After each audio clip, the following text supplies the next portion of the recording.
Halo semua, aku Apriliana Ayusa Parsa, NIM C1 120.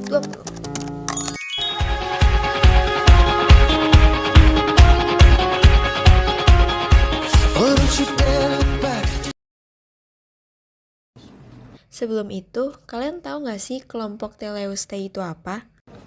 Menurut Wiharti dan Hanik tahun 2022, kelompok ikan Teleustei merupakan subkelas ikan berangka tulang sejati, memiliki insang yang terletak di dalam ruang insang dan tertutup oleh tutup insang, serta tubuh yang umumnya diselubungi oleh sisik. Pada praktikum kali ini, kita akan membedah ikan lele, ikan nila, dan ikan mas yang termasuk ke dalam kelompok Teleustei, yang mana ketiga ikan ini tuh memiliki perbedaan baik dari morfologis dan struktur reproduksinya. Pembedahannya juga dilakukan secara beda. Pada ikan lele dilakukan dari bagian bawah tubuh dengan sayatan berbentuk huruf T pada bagian perut yang dibuka hingga mendekati anus tanpa mengenai lubang anus. Pada ikan nila dan ikan mas memiliki cara pembedahan yang sama, yaitu dengan melakukan sayatan memanjang dari bagian dekat operculum menuju ke arah posterior hingga melebihi lubang urogenital. Menurut Umaroh et al. 2023, ciri seksual primer mencakup organ reproduksi internal berupa tesis pada ikan jantan dan ovarium pada ikan betina beserta salurannya, yang hanya dapat dibedakan dengan melakukan pembedahan. Sedangkan menurut Budi et al. 2024, ciri seksual sekunder pada ikan dilakukan dengan mengamati perbedaan morfologi tubuh yang mencakup dimorfisme dan dikromatisme seksual. Pada ikan lele jantan matang gonad mempunyai papila yang memanjang. Untuk ikan mas jantan, gonadnya berwarna putih memanjang, dan untuk betina, gonadnya besar dan berisi telur. Pada ikan nila jantan mempunyai satu lubang kelamin dan warna tubuh lebih cerah. Ciri seksual sekunder dapat dibagi menjadi dua, yaitu ada dimorfisme dan dikromatisme seksual, di mana menurut Wirel et al. 2022, dimorfisme seksual terlihat dari perbedaan bentuk sirip ekor, perut, dan proporsi tubuh. Sedangkan dikromatisme seksual ditunjukkan oleh variasi warna tubuh dan sirip, yang mana ciri seksual sekunder umumnya dikendalikan oleh hormon sehingga berpotensi digunakan sebagai indikator adanya interaksi senyawa kimia dengan sistem endokrin. Dapat disimpulkan bahwa ikan lele, nila, dan mas memiliki ciri seksual primer dan sekunder yang berbeda, namun dapat dikenali dengan jelas melalui pengamatan morfologi luar dan anatomi organ reproduksi. Sekian, terima kasih. Halo semuanya, balik lagi di minggu ketiga praktikum fisiologi reproduksi organisme akuatik.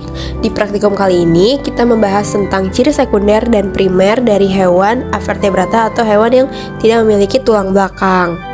Pada pengamatan kali ini juga kita ngebahas dari lobster, terus ada kepiting, juga ada udang. Pertama, kita mulai dari lobster.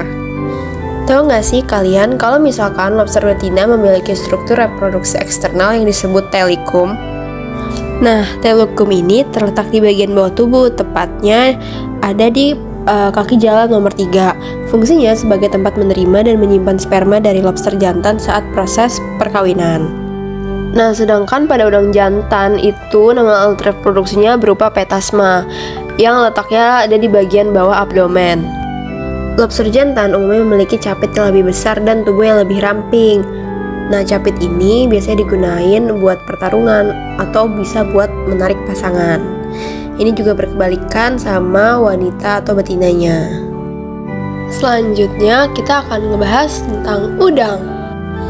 Pada umumnya, udang jantan berukuran lebih kecil dan memiliki struktur khusus atau reproduksinya yang disebut dengan petasma. Ini sama penyebutannya dengan lobster. Sebenarnya petasma ini tuh merupakan modifikasi kaki renang pertama yang berfungsi menyalurkan sperma saat perkawinan.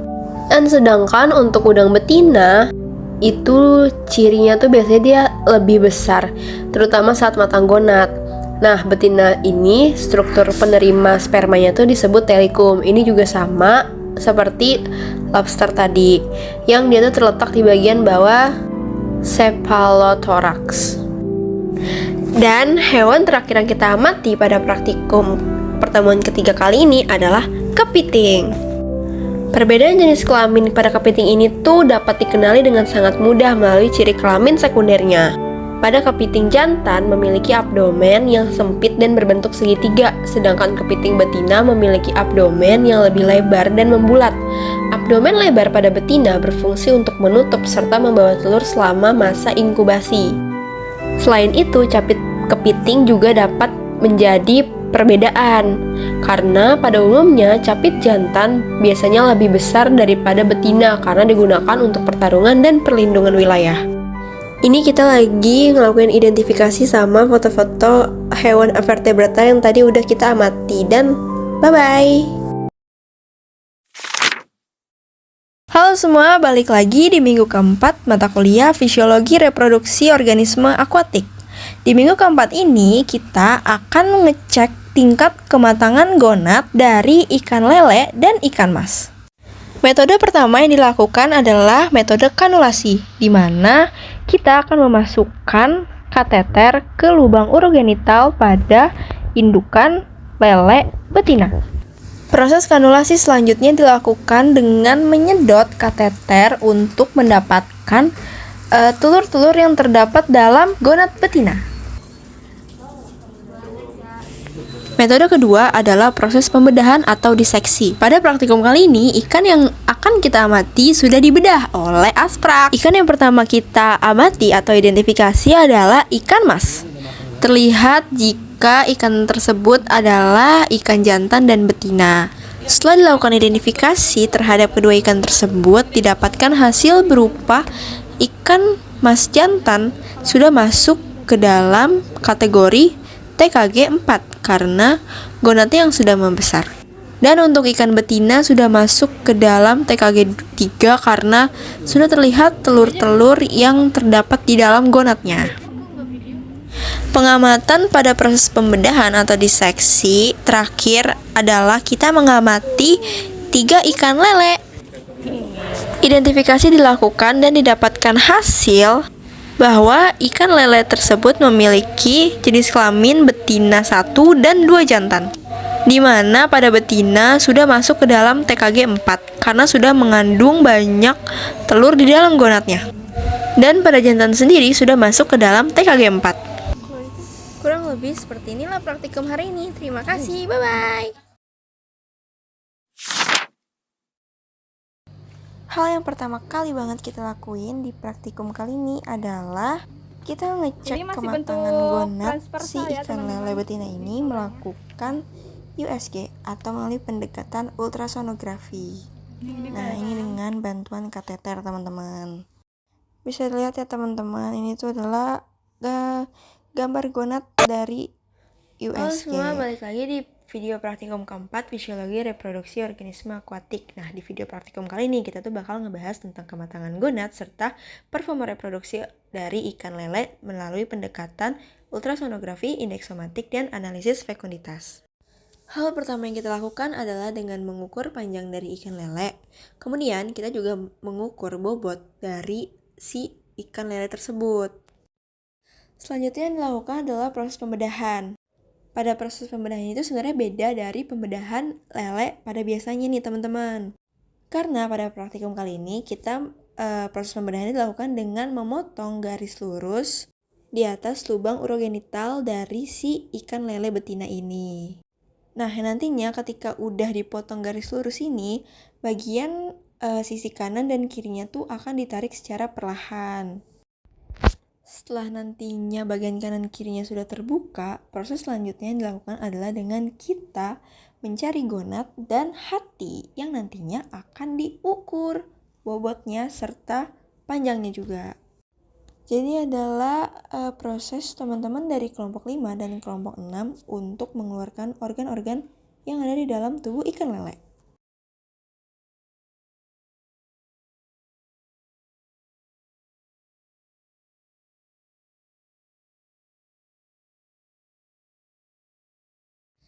Nah, jadi ini dia gonad yang udah berhasil kelompok 5 dan 6 keluarkan secara perlahan dari tubuh si ikan lele betina ini.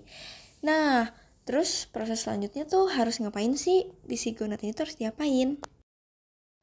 Selanjutnya kita menimbang gonad yang tadi kita dapetin itu. Nah, ini adalah tahap kedua dalam pengeluaran organ hati di tubuh ikan lele.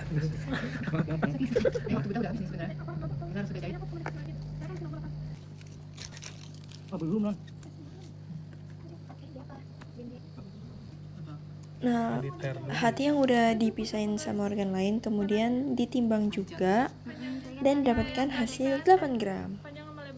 Ini juga dilanjut dengan proses pengukuran panjang dari kedua gonad si ikan lele tersebut.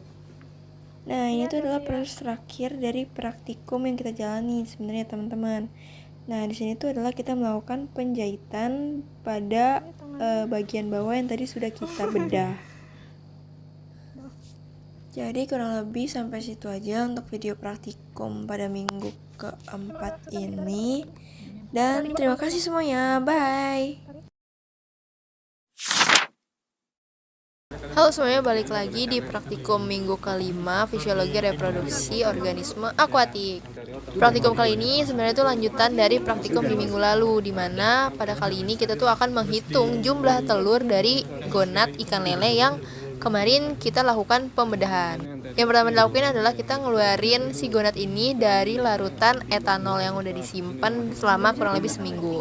Hal selanjutnya adalah kita menimbang gonadnya kembali. Jangan lupa hasil pertimbangannya tuh ditulis.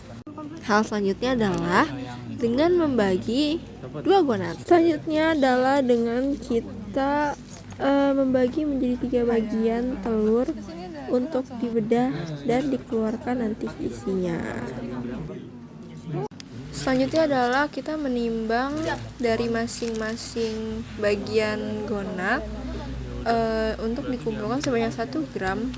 Yang selanjutnya kita akan menghitung telur dari 1 gram tersebut. Nah, ini ada beberapa footage bukti kita menghitung telur semuanya. Tahap selanjutnya adalah kita memisahkan telur-telur dari tiap bagian di gonad. Nah, tahap selanjutnya adalah ini kita memisahkan telur sebanyak 10 butir lalu ditaruh di dalam kaca preparat secara horizontal. Nah, telur-telur ini tuh juga dipisahin jadi 10 bagian anterior, posterior, dan median. Hati-hati ya, itu soalnya gampang. Nah, ini tahap terakhir yang dilakukan dalam praktikum adalah melakukan pengamatan di mikroskop. Secara horizontal dan vertikal, telur dihitung. Tahap selanjutnya adalah mencatat data hasil perhitungan dan dipindahkan ke dalam SPS untuk dilakukan pada tahap selanjutnya. Dan sekian praktikum yang dilakukan pada minggu ini. Dadah, sampai jumpa.